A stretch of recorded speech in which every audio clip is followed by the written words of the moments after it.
Ancient space arks activate with the recent arrival of an Intergalactic Confederation Fleet and are being found all over our solar system. The arks are being explored in joint US-China missions that are part of a broader Earth Alliance effort being led by US Space Command. You are listening to Exopolitics Today with Dr. Michael Salla, your source for the uncensored truth regarding the human, extraterrestrial, global, and political agenda. Click the like button and subscribe to this channel. And now, here's Dr. Michael Salla. On January 4, 2022, I received an important update about ancient space arks being discovered on the Moon, Mars, Antarctica, and other locations in our solar system. According to Thor Han Eredyon, a Galactic Federation commander whose messages are relayed through a former professional French archeologist, Elena Danaan, these huge space arks are activating due to the recent arrival of a large fleet of spacecraft belonging to an intergalactic confederation parked in the vicinity of Jupiter and its moon Ganymede. Thor Han's update is startling corroboration for information recently released by my US Army insider JP, who visited one of these activated space arks on the moon in joint secret missions being conducted by the US, China, and other members of an Earth Alliance led by US Space Command. Elena passed on to me the following message she received from Thor Han early Tuesday morning about the activation of these ancient space arks. Quote, January 4, 2022, at 1 a.m. I am contacted by Thor Han telepathically via my implant. Thor Han, I have clearance to answer your questions about the ancient vessels that activated, those studied by the Terran scientists. It is exciting to watch them and to guide them as they uncover a past that was hidden for long millenniums. Terran culture has been ready for a long time, but now that threatening shadows are leaving your world, truth can be unveiled in the open. Finally, the Earth Alliance unfolds the plan elaborated together with the Intergalactic Confederation and the Galactic Federation of Worlds of Nataru, exposing what was hidden until this day. A long time ago, the Intergalactic Confederation had several colonies in this star system. On Nara, Venus, Terra, its moon, Tyre, Mars, and the fifth planet. Great wars occurred when the Anunnaki and the colonies left. But before leaving, they gathered the essentials of their knowledge in arks they buried deep on the planets I mentioned.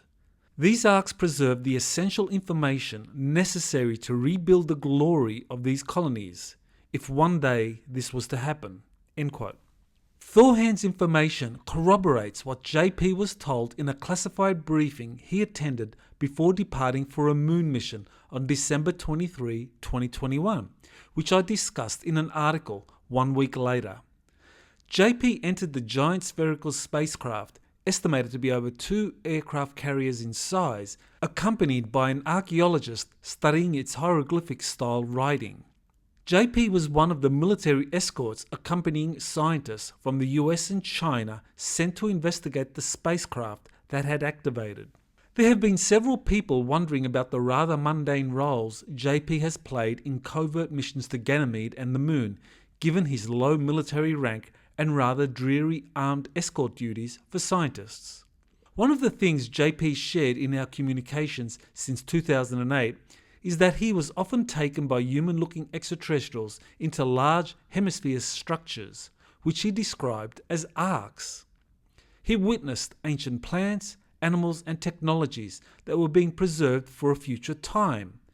He also said that he met several other individuals being taken to these arks, one of whom was a Chinese national.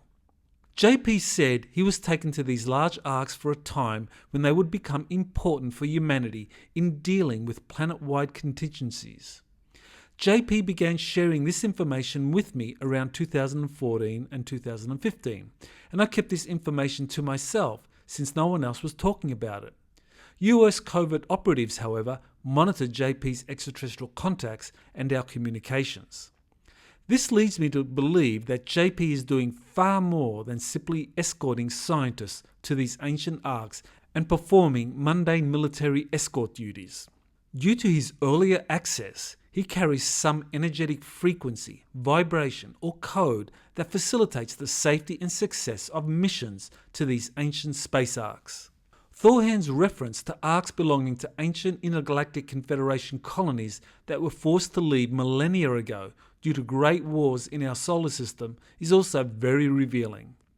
Just as Egypt's Sphinx has long been rumoured to be a repository of ancient Atlantean technology, so too there are technological repositories of ancient cultures hidden throughout our solar system.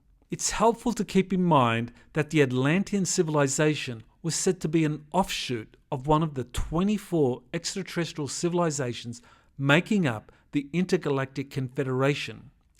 According to the Council of Nine information channeled through Phyllis Schlemmer in her book The Only Planet of Choice, Althea established the Atlantis colony on Earth. Thor Han's information is telling us that Althea and other extraterrestrial cedar races have similar colonies scattered and hidden throughout our solar system. Thor Han continued his message as follows, quote, "When the fleet from the Intergalactic Confederation approached this star system, the arks activated. It was time. The return of the Cedars marks the beginning of a new era, when Terrans are ready to receive the long-hidden knowledge. No rules are broken when the Terrans make their own research and discover the keys by themselves. You understand, this knowledge and technology couldn't fall into the wrong hands. The arrival of the Cedars occurred when the enemy had lost all power and possession in this star system. The time is right now. Also, I was authorized to tell you that two great archaeological discoveries are imminent on Terra this year. It will change the way Terrans look at the chronology of their history. What they believe was truth carved in stone will flow like water." End quote. Thor Han's message reveals that these ancient arks were well hidden and kept away from the Dark Fleet and its extraterrestrial allies that until recently dominated our planet. Most importantly, the Cabal or Deep State that control powerful secret space programs looked for these arks but were unable to find these ancient vessels. Now that the Dark Alliance has been forced to leave our solar system, the hidden ancient technologies are being activated so they can be found and explored by the Earth Alliance that was created in July 2021 as a result of the Jupiter Agreements. Now the time has arrived for these technologies to be openly shared so humanity can learn about long-forgotten extraterrestrial colonies, their advanced cultures and technologies before devastating wars led to their demise. Elena next had a Q&A with Thor Han. Elena, what you just said, this last sentence, it's a metaphor that foretells a story, right? I know you. What they believed was truth, carved in stone will flow like water. Thor Han laughs. Can you talk about what is in these arks? Thor Han, great technology that will change everything. Elena, what do these arks look like? Thor Han, elongated and some are miles long. Crystal technology. Elena, what do you mean? Thor Han, the Intergalactic Confederation largely uses crystalline materials to transcend densities. That a built structure can simultaneously exist in several densities. Elena, such as the crystalline architecture I saw inside of the motherships of the Intergalactic Confederation. Does that mean these ships are solid in different densities at the same time? Thor Han, correct. Terrans haven't yet discovered all the capacities of crystals. Core engines are powered by crystals. Portals are made of fluid crystals, time devices, pyramidal energy generators, and more. These density belts that we wear are made with nanocrystals, the fabric of our suits, our weapons, the skin of our ships. End quote. What's crucial here is that JP said that when he entered one of these arks found on the moon by China's U-22, the crystal inside of it was moldavite. He said it contained a pleasant vibration that helped elevate consciousness. It's very possible, given JP's earlier exposure to arks, that he carried the right frequency that would be recognized by the ark's consciousness. The Q&A continued. Elena, so these buried ships have activated at the arrival of the Intergalactic Confederation. Thor Han, they received a signal and responded by resonance due to the simple proximity of the mother fleet. Remember what I showed you, certain ships are living entities. They woke up. Although your people knew already about some of these locations, we'll have some clues for them to find. The Dark Fleet found one of these arks under the ice of Antarctica, but they could never activate its power and use its potential. One of the reasons why the Intergalactic Confederation was waiting." End quote. This is very meaningful given that JP received coordinates from an unnamed lieutenant colonel that pointed to a structure in Antarctica that was in an area used by the Dark Fleet until recently. Could the apparent structure shown in the coordinates be linked to one of the arks hidden underneath or nearby? Another possible location emerges from the testimony of two special operators that spoke with veteran UFO researcher Lyndon Moulton Howe and whose testimonies were released in January 2019. They revealed their participation in missions conducted in 2003 to a massive octagon-shaped structure found near Beardmore Glacier, Antarctica. This is how Howe initially reported the discovery. Quote, "In 2003, a US Navy SEAL Special Operations team travelled to Antarctica to investigate a perfectly geometric 8-sided octagon structure discovered by ground-penetrating radar near Beardmore Glacier, about 93 miles from the American McMurdo Station. Another previous team of engineers and scientists had dug out the top layer of one octagon made of a pure black substance that was built on top of two more black octagonal structures that went down deep into the 2-mile thick ice." End quote. Only part of the octagon-shaped structure, the Navy SEALs stated, had been uncovered so far by the archaeological teams, with the rest buried under the ice and extending far below into the ice sheet. Ground-penetrating radar had shown the structure to be an octagon in shape and covering an area of 62 acres, about half a square kilometre. The Navy SEAL described the walls and doors as being covered by hieroglyphs that were about 8 inches or 20 centimetres high and about 2 inches or 5 centimetres deep.